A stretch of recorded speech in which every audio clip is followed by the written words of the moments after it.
তো আমি আশা করি যে নির্বাচন কমিশন সঠিকভাবে দায়িত্ব পালন করতে পারবে, নির্বাচনী কর্মকর্তারা স্বাধীনভাবে নিরপেক্ষভাবে দায়িত্ব পালন করতে পারবে। আওয়ামী লীগ কি নির্বাচনে অংশ নিতে পারবে?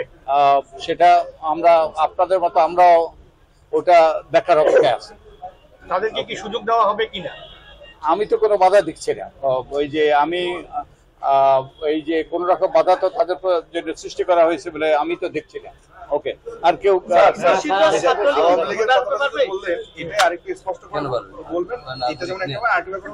অনেকে পরে আসছে তো সংস্কার রিপোর্টের আগে আসলে আর কোন কোন কাজগুলো বাকি, যেহেতু আপনারা রিপোর্ট পেশ করবেন, একটি কোন কোন কাজগুলো বাকি এবং কবে নাগাদ পেশ করবেন, এবং আওয়ামী লীগের ব্যাপার আওয়ামী লীগের ব্যাপার আমরা চাই যে একটা অন্তর্ভুক্তমূলক নির্বাচন সব দলের অবশ্যই যারা নির্বাচনের জন্য তারা প্রস্তুত হয়ে নির্বাচনে অংশগ্রহণ করতে পারবে এবং কোন রকম বাধা বিপত্তি তাদেরকে দেওয়া হবে না, তাদের জন্য বাধা সৃষ্টি করা হবে না, সেরকম আমরা একটা নির্বাচন চাই।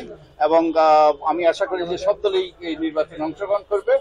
আর ওই যে আর কিছু বললেন, ওই যে আর কোন কাজগুলো এখন আমাদের ওই যে বসে এগুলো নিয়ে পর্যালোচনা করতে হবে।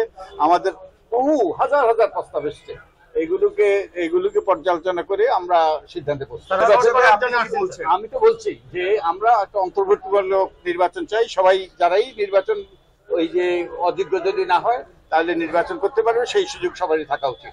এবং আপনি যেই কথাগুলো বলছেন সেই কথাগুলো নির্বাচন কমিশনের দায়িত্ব হবে। ওকে, অনেক ধন্যবাদ সবাইকে। আমরা আওয়ামী লীগের নির্বাচনে অংশগ্রহণ করতে কোনো প্রকার বাধা দেখছেন না?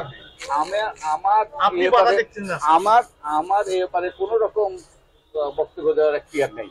আমরা চাই, আমরা সুপারিশ দেব যাতে নির্বাচনটা সুষ্ঠু হয়, নিরপেক্ষ হয়, অংশগ্রহণমূলক হয়। অনেক ধন্যবাদ সবাই।